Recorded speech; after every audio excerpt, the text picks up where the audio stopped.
BDO साहब के संस्कार हैं, आप गायत्री के उपासक हैं, सनातनी हैं।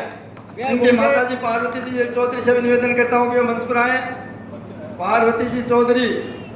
और इनकी चाची जी अनिता जी चौधरी, मंत्री चौधरी, मुकनगढ़ की नगर पालिका अध्यक्ष बनी। 2005 में इनके पति श्रीपिन श्रोकांत जी चौधरी नगर पालिका के चेयरमैन बने। 2010 में पुनः महिला सीट हो गई तो मनीष जी की चाची जी अनिता चौधरी चेयरमैन बनी। जब 3 साल 3 बार लगातार चेयरमैन रहे तो कुछ अभिमान हो गया, तो एक कार्यकाल हमारे से निकल गया। अब 2021 में पुनः हमने हमारी कुर्सी पर कब्जा किया और मनीष चौधरी चेयरमैन के रूप में विराजमान रहे। मंत्री जी, आपको एक बात ये भी बता देना चाहता हूं कि इन चारों कार्यकाल में हमने निर्दलीय प्रत्याशी के और सेठ के नाम से पार्टी जानी चाहिए। अखबारों के अंदर आता था कि सेठ के उम्मीदवार, और हम निर्विरोध मनीष चौधरी को चेयरमैन बनाया। ये हमारे समाज की पकड़ है। तो मैं आज बीडीओ साहब के संस्कार हैं, आप गायत्री के उपासक हैं, सनातनी हैं। श्री गणेश जी महाराज व श्री हरि सिंह जी महाराज को नमन। पूज्य गुरुदेव व मेरे दादाजी आदरणीय गौतम कुमार जी डॉक्टर साहब हमारे बीच में पधारे हैं और इनके पधारने के साथ साथ एक छोटे से निवेदन पर आपने हमारा निमंत्रण आमंत्रण स्वीकार किया और सामने से चलाकर एक दिन मैसेज दिया कि मेरा कार्यक्रम आपके यहाँ निश्चित रूप से तय है। इसीलिए कहा जाता है कि यदि कहीं सीखा जाए तो सीखने के लिए कोई संगत, कोई ना कोई महाजन की जरूर करनी चाहिए। कि सामने से कोई मैसेज करने वाला समाज परिवार होता है तो वो महाजन परिवार ही होता है। ऐसे इस कार्यक्रम में आपने अपनी जो ये शानदार उपस्थिति समय पर दर्ज कराई है, इसके लिए पूरा वैसे समाज और ये नवलगढ़ की मातृभूमि आपका हृदय की गहराई से बहुत बहुत स्वागत करती है। क्योंकि इस वीर धरा पर, इस झुंझुनू की वीर सपूतों की धरा पर और इस नवलगढ़ की आध्यात्मिक धरा पर जब किसी का आना होता है तो निश्चित रूप से कोई ना कोई ऊपर से ताकत ऐसी आशीर्वाद देती है कि स्वतः ही उनका कार्यक्रम बन ही जाता है। इन्हीं के साथ हमारे प्रदेश के भारतीय जनता पार्टी के प्रदेश प्रवक्ता अमित जी और मैं हमारे आदरणीय जिलाध्यक्ष जी को भी बहुत बहुत धन्यवाद दूंगा कि जब भी कोई कार्यक्रम होता है तो निश्चित रूप से जिलाध्यक्ष जी इस नवलगढ़ की सीमा पर आने वाले मेहमान का शानदार स्वागत करने के लिए अपना कीमती समय, क्योंकि अभी इस देश में, इस प्रदेश में देश के लोकप्रिय प्रधानमंत्री जी के आह्वान के बाद सदस्यता अभियान का कार्यक्रम चल रहा है। आप उसमें काफी व्यस्त रहते हैं, आप ही नहीं, हमारे मंत्री जी भी, प्रदेश प्रवक्ता जी भी, मैं भी। पर आप ऐसे समय में कीमती समय निकाल करके लगातार आ ही जाते हो। मंच पे हमारे देश के अग्रसेन समाज के करता धरता विराजमान है प्रदीप जी। आपका भी इस नवलगढ़ धरा पर बहुत बहुत स्वागत। और मैं संपूर्ण मंच का आभार व्यक्त करते हुए, धन्यवाद व्यक्त करते हुए कहना चाहूंगा कि आज हम सबका, नवलगढ़ वासियों का सौभाग्य है और कम से कम नवलगढ़ के लोगों का तो निश्चित रूप से है, क्योंकि हमारे यहाँ आज मैं समझता हूं, जहां तक, क्योंकि मैं बहुत सारे चेहरे तो ये जानता भी हूं, जिले के करीब करीब वैसे समाज के प्रबुद्ध लोग यहां पधारे हुए हैं। उन सबका भी मैं हृदय की गहराई से बहुत बहुत आभार और धन्यवाद करना चाहूंगा कि आपने कीमती समय निकाल करके और इस कार्यक्रम की शोभा बढ़ाई, क्योंकि ये जो ट्रस्ट है, इस ट्रस्ट की 2014 से लेकर के आज तक यदि विधानसभा क्षेत्र की बात हो चाहे नवलगढ़ की बात हो, कोई भी गरीब, कोई भी असहाय, कोई भी लाचार, कोई भी व्यक्ति ऐसा हो जिसके लिए ट्रस्ट आगे बढ़ करके, और ये मुरारका परिवार और इस ट्रस्ट के सभी संयोजक सबका सहयोग करते हैं। मैं पूरे ट्रस्ट का, पूरी मंडली का बहुत बहुत धन्यवाद करता हूं,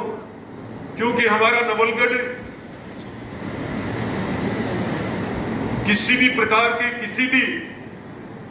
काम के लिए कभी नवलगढ़ मोहताज नहीं रहा है, क्योंकि नवलगढ़ वासी एक से एक उद्योगपति जितने भी हुए हैं उनमें नवलगढ़ कभी पीछे रहा नहीं है। हमारा ये बहुत बड़ा सौभाग्य रहा है, क्योंकि मुरारका परिवार का जब हम नाम सुनते हैं तो नवलगढ़ के अंदर परिचय की आवश्यकता नहीं है। ये चर्चा हमारे स्टेट की करें या देश की करें या विदेश की करें तो भी कोई बड़ी बात नहीं है, क्योंकि मुरारकाओं ने हम सबको, इस नवलगढ़ को बहुत कुछ दिया है। हमें गवर्नमेंट कॉलेज दे रखी है, साथ में यहां गांव-गांव, ढाणी-ढाणी तक ये ट्रस्ट इतना जुड़ चुका है, मैं कभी ये नहीं कहूंगा कि कोई आपदा आए, कभी भी ऐसी कोई क्यों आए आपदा, पर हमारे नवलगढ़ के जगह से समाज से जुड़े हुए हो, हम हमारी सनातन संस्कृति के अनुकूल चले, सनातन संस्कृति की रक्षा करें। मैं आमंत्रित करता हूं माननीय हमारे राष्ट्रीय अध्यक्ष चेयरमैन श्री प्रदीप जी मित्तल साहब, भारतीय जनता पार्टी के हमारे जिले के अध्यक्ष जी आदरणीय सैनी साहब, जयपुर से हमारे साथ में पधारे प्रदेश के प्रवक्ता, युवा और ऊर्जावान जो पहले युवा मोर्चा में भी रहे हैं, ऐसे हमारे मित्र, ऐसे भाई आदरणीय अमित जी गोयल साहब, बहन जिन्होंने अभी पैरा ओलंपिक में जो मेडल हासिल किया है, मैं उनको भी अपनी ओर से बधाई देता हूं, और मंच पर विराजमान सभी सम्मानित सभी अतिथिगण और सामने विराजमान सभी महानुभाव, आज जिनका हम सम्मान कर रहे हैं,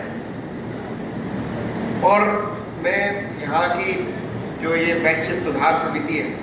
मैं उसको भी अपनी ओर से धन्यवाद भी देना चाहूँगा कि उन्होंने जो आज के दिन का जो चयन किया है, वो भी आज जो है वृद्धजन दिवस, ये अंतर्राष्ट्रीय वृद्धजन दिवस है,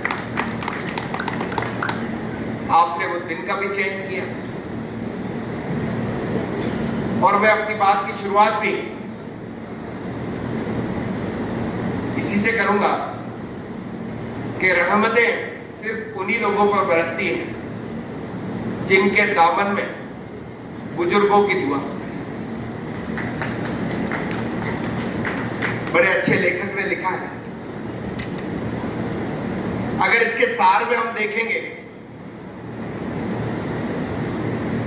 किस तरह से हम पीढ़ियों को तैयार करते हैं, और तैयार करने के बाद जिस तरह से बुजुर्ग होने के बाद, भले से वो अमेरिका में भी अभी जैसे वैसा बता रहे थे, लेकिन वो वहां भी सफल हो, इसकी दुआ जो है वो बुजुर्ग यहाँ नवलगढ़ में बैठ करके भी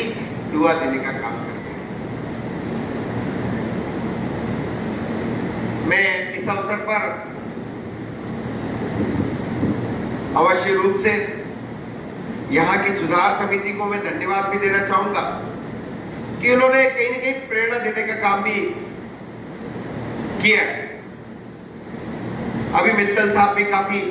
सुधार की काफी बात की, आपने भी अपने विषय रखे, प्री वेंडिंग की बात की, लेकिन मेरा आप सबसे आग्रह है कि प्री वेडिंग शूट गलत है, ये बिल्कुल सही बात है। लेकिन जिस प्रकार से समाज में परिवार छोटे होते जा रहे हैं, जो बुजुर्गों की स्थिति हम देखते हैं कि बच्चा अमेरिका में है और यहां बुजुर्ग जिस तरह से परेशान होते हैं, करते हैं, हम सब उस परिस्थितियों को समझ सकते हैं। जो घटनाएं भी हमें देखने को मिलती है, अपने छोटे शहरों में तो नहीं है उस तरह की बातें, लेकिन आज अगर बॉम्बे में देखेंगे, दिल्ली में आप देखेंगे, क्या आपने सुना भी होगा, अखबारों में भी पढ़ा होगा, टीवी पे जब जिस दिन इस तरह की कोई घटना हो जाती है तो दिन भर उस तरह की खबरें चलती हैं। कोई बुजुर्ग दंपति, बुजुर्ग हैं और वो अकेले रहते थे, फ्लैट में रहते थे, और फ्लैट में रहते रहते किसी बीमारी से ग्रसित होकर के या किसी कारणवश उनका देहावसान हो जाता है, और 15-15 दिन तक न तो अड़ोस को पता होता है, न पड़ोस को पता होता है, न रिश्तेदारों को पता होता है। और जब वो टीवी पे हमें नजर आता है वो दृश्य, तो मन भी उस समय जो एकदम मन में, आंखों में पानी बनाता है कि क्या स्थितियां हो गई समाज की, क्या पैसा हमारी प्राथमिकता है। मेरा आप सबसे निवेदन है कि हम कहीं ना कहीं कुटुंब प्रबंधन, इसके विषय को भी हम थोड़ा सा, मैं समाज में अध्यक्ष जी उनसे भी आग्रह करूंगा कि आप इसको भी थोड़ा सा रखें। परिवार के सब लोग एक साथ बैठे, चर्चा करें, कोई एक डे सब फिक्स भी करें, सब जने साथ में भोजन करें,